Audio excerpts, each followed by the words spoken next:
আসসালামু আলাইকুম সুপ্রিয় দর্শক, আশা করছি সকলে ভালো এবং সুস্থ আছেন।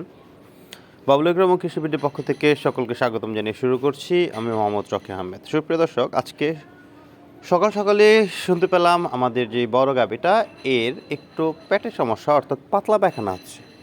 হ্যাঁ, যেহেতু এরা কাঁচা ঘাস খায়, বিভিন্ন স্থান থেকে কেনা ভুসি খায়, তো ওই ক্ষেত্রে এদের পাতলা পায়খানা হওয়াটা খুবই স্বাভাবিক একটা ব্যাপার।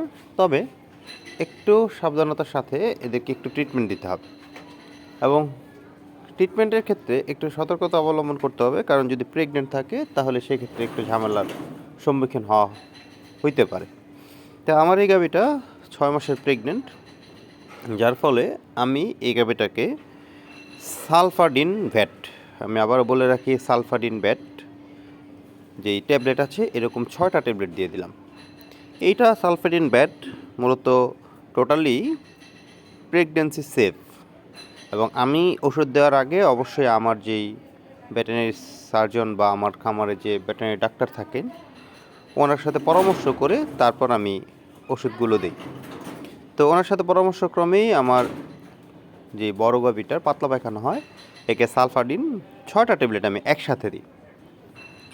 আর এই ট্যাবলেটটা পুরোপুরি প্রেগনেন্সি সেফ বিধায় আমি এর ক্ষেত্রে ইউজ করতেছি। মনে রাখবেন, কোনোভাবেই রিস্ক নিয়ে গরুকে ট্রিটমেন্ট করা যাবে না, কারণ পাতলা পায়খানা খুব স্বাভাবিক একটা ব্যাপার।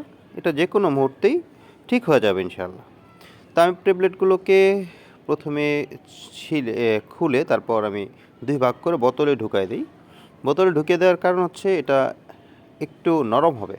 নরম হওয়ার পর আমি অল্প দানাদারের সাথে আমি ওষুধটা খাইয়ে দিব। তবে যদি আপনি সম্ভব হয় সরাসরি খাইয়ে দিতে পারেন তাহলে সবচেয়ে ভালো। সালফাডিন ভেট মাশাআল্লাহ ভালো কাজ করে। এছাড়াও আমরা এই গরুটা বাদে আরও অনেক গরুতে আমরা ইউজ করেছি। এটা নিরাপদ একটা ওষুধ। আপনি চাইলে আপনার খামারেও সহজে পাতলা পায়খানার ট্রিটমেন্ট করতে পারেন এই সালফাডিন ভেট দিয়ে। আজকে এ পর্যন্তই, দেখা হবে অন্য কোনো ভিডিওতে। সে পর্যন্ত ভালো থাকবেন, সুস্থ থাকবেন। আসসালামু আলাইকুম।